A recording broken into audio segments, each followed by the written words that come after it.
Hey, what is going on, guys? It's Nixus Linksy here, and today I am bringing you guys an editing tutorial. I haven't done one of these at all before, but I thought this was a needed tutorial to show to some people. As I know, there are a lot of editors in this community and maybe in other communities that don't know how to use 3D text and Element 3D to track onto your gameplay, or if you're making montages, etc. But yeah, today I'm going to show people how I do it. My methods, some of you may have seen in the past. I've used a lot of 3D text in intros to montages and stuff, which I'll be showing on the screen now. You know, I've had my experience with Element 3D for a while now, and I think I should be able to transfer my knowledge over to you guys. Alright, so the first step, I guess, is to import your clip. Now I have a cinematic in Rocket League recorded here. It could be any game. Like, this is not just for Rocket League. It's what I mainly edit. So basically, first thing you're gonna want to do is cut the cinematic to like where it starts, where it ends, whatever, because that's all you need to be tracking. And next, just right click, track camera, and make sure you go down to advanced and make sure detailed analysis is checked. Once you have this done, which I already have done, because I'm not gonna wait any longer. I do have a very slow cinematic here, a bit too slow, but I just want to make sure that you could pick up the points. Okay, the next thing that I'm gonna do is I'm gonna right click, I'm gonna pre-compose this layer, and I'll call it like cinematic, whatever. Move all attributes into new composition, because we want to be, well, this is just assuming that you're going to be using like time remapping or Twixtor on it, etc., like just for the flick kind of velocity effect that most people will do in montages. So I've set up like a marker here at 5 seconds. I'm just guessing, like I don't have music or anything to sync it up with, but we're just gonna set it at 5 seconds. So I would get my Twixtor or time remapping, whatever. And on this layer doesn't have the camera tracking anymore because I've moved it into the other composition. So now I'm actually able to do like a flicking animation or whatever.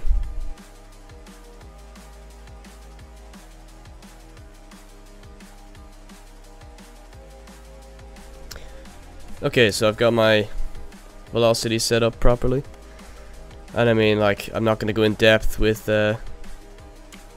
how to do velocity and stuff like that, or how to use Twixtor, because I mean I can leave that for another video if you guys want. But okay, so go into this, double click on your pre-comp so to get inside the composition, and we're gonna need to, like, don't worry if there's no points showing when you've clicked here or whatever. It's just because you need to select 3D camera tracker, or you need to go to view and make sure show layer controls are on, just in case you have it turned off. So now we need to select our juicy points. So I can see from this here that, I mean, I want to have it here, but there aren't too many points around there, so I'm actually going to select the area with the most points. I'm just left clicking here, dragging around, and you're going to want to click create null and camera. So that gives us a camera that's based off the movement of the cinematic. And we have a null here, which is showing us like a position put into the space. So now we have our 3D scene set up. So we're going to go to new, solid, make it a black solid, and just type 3D, or it's going to be your Element 3D layer. Just cut it to size and right click, video Copilot, Element 3D. Alright, so now that that's loaded, the first thing you're going to want to do is get your text using the text tool. We'll scale this up a little bit, doesn't really matter what scale it is. And I'm just going to type Linksy presents. We'll just make the nicest looking text we can. Okay. So now we have this layer. What we're going to want to do is go to custom layers, custom text and masks, and then go to Linksy presents, the text file we have. And okay, now we can head on into scene setup. And first thing you want to do is hit the extrude button, and we only have one path, so we can keep it at custom path 1. And now we have this text, but it has nothing on it. There's no environment or anything, so we can leave it like this for now. First thing I'm gonna do is get the environment. So we want the text to actually reflect the environment of the actual like cinematic, the field that we're using. So the way I do this is by duplicating the tracked layer and just deleting the camera tracker off that, and right click, time, freeze frame in like a position that you're happy with, that's kind of near enough to the text. And now what you want to do is hide this layer, just rename it and call it like environment or something. And now go to custom texture maps and select the environment, and also go to render settings, physical environment, and select the environment layer. Now we can go back into scene setup, and you'll see it's not as black and white anymore. You can see a little bit of a orangey brown tinge off it. Okay, so when you have Element 3D, I mean, you might have presets to go along with it, but I just do it myself. So the first thing we want to do is hit diffuse, and I will go with a nice like concrete or something. Nothing too fancy, just something that'll blend into the scene because it is a rough looking scene. I'm just gonna repeat the pixels a couple times just to make it better res. Okay, and now we're gonna add the bump. We have a bump to go along with it that's here, the normal. We're gonna also repeat this by 2 with the UV. And yeah, I won't bother with the glossiness for now. I'm just gonna leave it at that. Also, if I nearly forgot to mention, if you want to extrude the back more, just hit this drop down, go to bevel 1, and just make sure you're selected on this first one. And this extrude and all these tools and like different settings are pretty useful in changing what your text looks like. But the extrude basically just, you know, it extrudes pretty much. But I'm just gonna leave mine at 1 because I don't know, it's a nice looking, like it's pretty safe size. And we can click OK for now. So as you can see, it's not exactly where I want it to be. I want it to be over here. It's all the way back here. So to change the positioning, we're gonna want to go up to group 1, particle replicator, and here you have your positioning and stuff. So I'm gonna go to the positions here, hit P, and copy these into their correct places. So X and Y like normal, and then Z is down the bottom here. Oops. Okay, so now my text is all the way over here. It's in the wall. I don't want it over there, but I want to move it here. So I'm gonna go closer, and I'm gonna move this across and down. Just gonna fiddle around with it until I get into the right position. You should know by moving it around if it's like on the ground or not, like sitting on the ground or wherever you want it to be.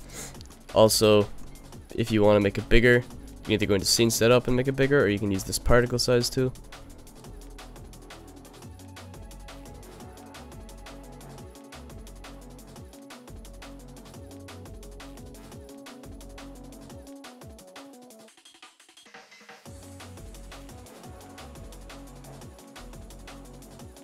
Alright, so now that we have our text sitting where we want it, I know it's a little bit of a long process getting exactly where you want it, using the rotation and the position and just changing values, but you just gotta put that time in to get it to look the way you want. So the next thing we're gonna do is probably the most important thing that I think is a necessary thing to do when making 3D text and trying to implement it into a scene, and that's ambient occlusion. And like this is what makes your text pop. It's what makes it look like it's actually part of the scene. So we're gonna go into scene setup again, and we're gonna create a plane, and we're just going to rotate it so that it's facing the same way as the text.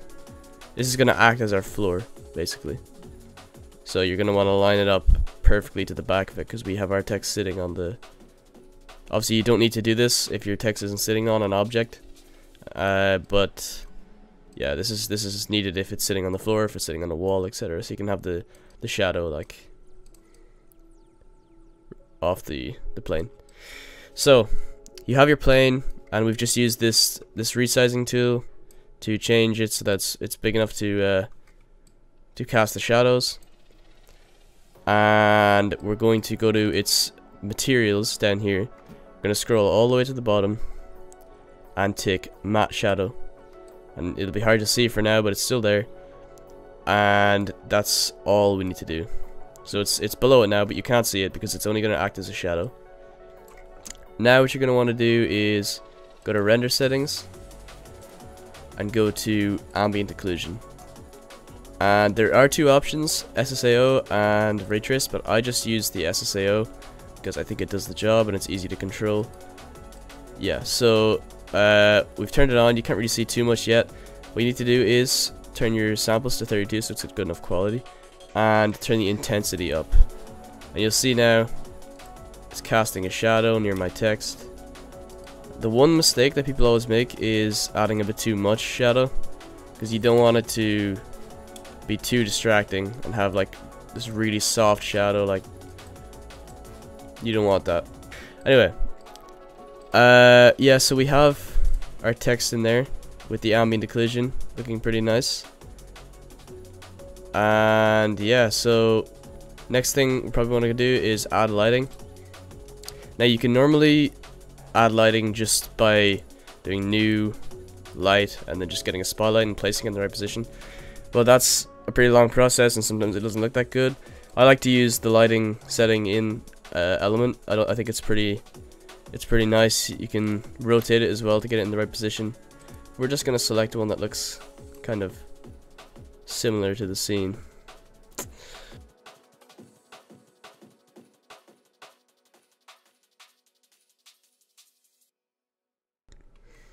Alright, so we have that nice sun coming from this side here, reflecting off the side of it, and the shadow blocking this side. I think it's looking fine. Okay, so let's just assume that the sun is shining. Well, just in this case, if the sun is shining at the text, you're not going to have something like this. You're going to have something where there is a shadow, like a long shadow being portrayed off the side of this. To achieve that, we actually do need to use an After Effects light. So we're going to create a new light, and it's just going to be a spotlight, and it will change the lighting for now, but it'll be worth it. So first of all, before we change the positioning of our light, I'm going to go into our 3D layer and go to render settings and then shadows, and just enable your shadows. Okay, so now I'm gonna get our positioning of our light. We're actually gonna copy our nose position and just paste it on top of there so we can get it in a similar position.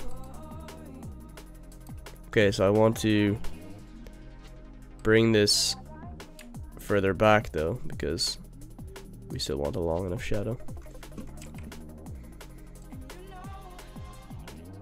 And we want to rotate it so that it's facing the text.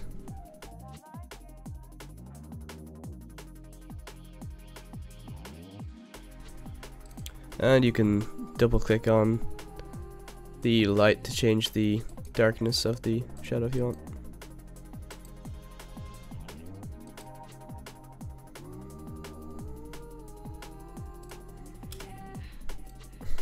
Alright, so we have it the way we want.